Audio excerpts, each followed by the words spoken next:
It's a fairy tale for troubled times. You know, it's a love story, but it's very delicate and beautiful and life-affirming and emotional.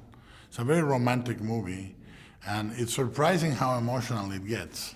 You know, and it's the love story between a cleaning woman in a government facility and an amphibian man that they are studying, and they plan to dissect to study its pulmonary system.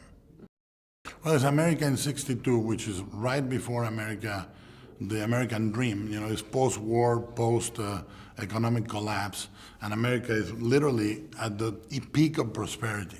You know, it's right before the Vietnam conflict fully engages. America is already in Vietnam, but it's not the morass that it's going to become.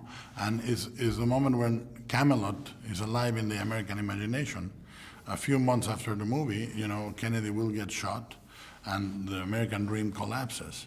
So it's that precise moment when he's looking at the future and they find a creature that is the past, is ancient and divine and beautiful, but the modernity gets in the way of looking at it in its divine essence, and everybody looks at it like a thing, except Sally Hawkins, who looks at that creature with enormous love and empathy.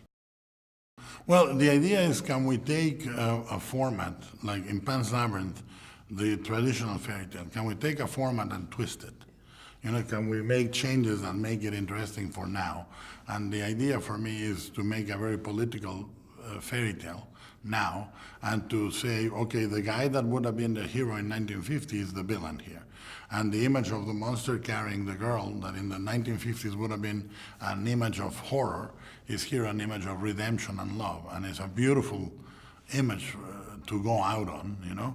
And then, because we live in a world where we are separated by ideas, and we're talking about getting a wall between countries, you know, in the 21st century, which is mind-boggling to me.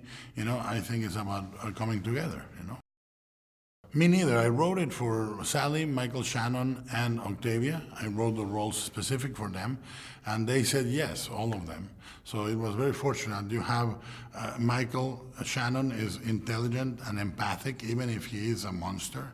You know, he has moments of fragility in the film that are very beautiful.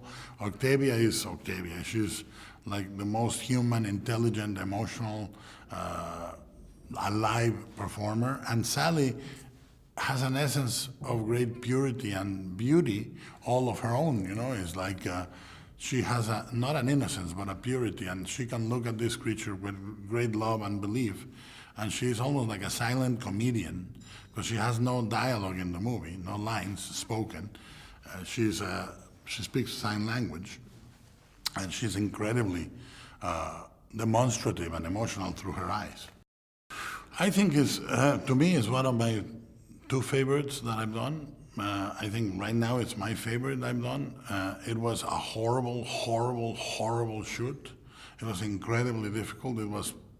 Every day was putrid and disgusting and horrible to get to, but you know, at the end of the day, it was worth it. I mean, we had the worst first week in the history of cinema. Anything that could go wrong went wrong, and it kept going wrong every day. I had one easy day, but the movie is probably my favorite movie I've made.